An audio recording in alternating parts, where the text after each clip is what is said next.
مطابق ہونا چاہیے۔ اس لیے کہ اللہ نے نماز کا حکم قرآن میں دیا ہے، روزے کا حکم قرآن میں دیا ہے، حج کا حکم قرآن میں دیا ہے، زکات کا حکم قرآن میں دیا ہے۔ نماز کا طریقہ قرآن میں نہیں بتلایا گیا ہے۔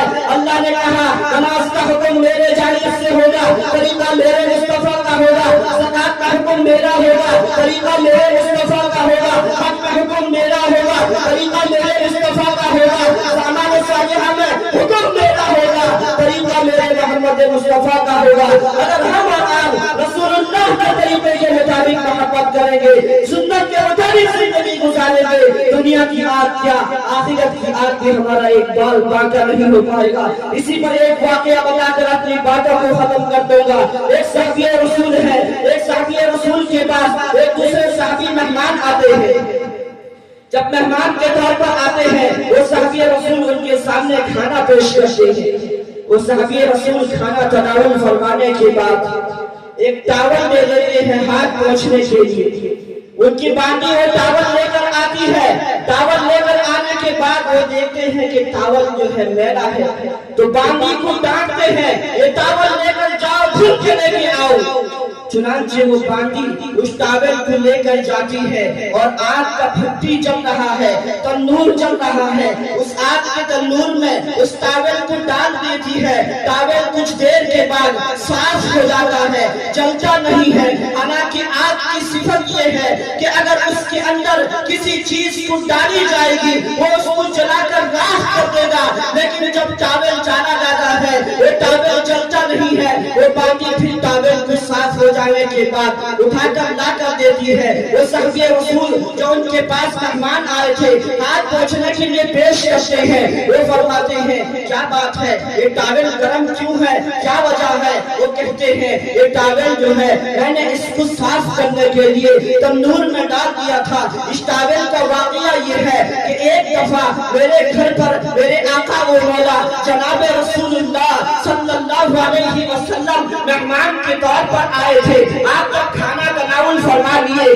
کھانا تناول فرمانے کے بعد میں نے وہ ٹاول ہاتھ دھونے کے بعد وہ ٹاول پیش کیا۔ میرے آقا و مولا ہمارے آپ کے آقا امام الانبیاء تاجدار اطہار احمد مجتبی جناب رسول اللہ صلی اللہ علیہ وسلم نے اس ٹاول میں اپنا ہاتھ پوچھ دیے ہیں، ہاتھ صاف کر دیے ہیں۔ وہ صحابی رسول کہتے ہیں جب سے اس ٹاول میں میرے آقا و مولا کا ہاتھ لگا ہے، خدا کی قسم ہم تنور میں اس کو صاف کرنے کے لیے ڈالتے ہیں تو تنور اس ٹاول کے بال بھی لگا نہیں پاتا۔ میرے دوستوں بزرگوں، یہ واقعہ ہمیں یہ پیغام دیتا ہے، یہ میسج دیتا ہے، جس انسان کے اندر نبی کی سنت ہوگی، نبی کی سیرت ہوگی، نبی کا طریقہ ہوگا، دنیا کا آگ تھا، جہنم کی آگ بھی اس کا ایک بال باقی نہیں کر پائے گی۔ اس لیے کہ نبی کے طور طریقے کے مطابق زندگی گزار رہا ہے۔ نبی جس کو چھوتے کے تھے دنیا کی آگ کیا جہنم کی آگ کے حرام ہو جاتی ہے۔ میرے دوستوں بزرگوں، ہم اور آپ ایمان والے ہیں، اللہ اس کے رسول کے ماننے والے ہیں۔ موت کا کوئی پتہ نہیں ہے کب آ جائے، آج بھی آ سکتا ہے، کل بھی آ سکتا ہے، لیکن انسان عقل مند وہی ہے کہ مرنے سے پہلے اپنے اعمال کی فکر کرے، مرنے سے پہلے اپنے نامۂ اعمال میں نیکیوں کا ذخیرہ جمع کرے۔ اللہ کے نبی جناب رسول اللہ صلی اللہ علیہ وسلم ارشاد فرماتے ہیں اگر کوئی اس فتن دور میں میرے ایک سنت کو زندہ کرتا ہے میں اس کو 100 شہیدوں کا اجر عنایت فرماتا ہوں۔ تو میرے دوستوں بزرگوں، ایک سنت پر عمل کرنے کی وجہ سے 100 شہیدوں کا ثواب دیا جاتا ہے۔ حالانکہ محدثین نے مفسرین نے لکھا ہے کہ دنیا میں شہداء کا مقام اور مرتبہ سب سے زیادہ بلند ہے۔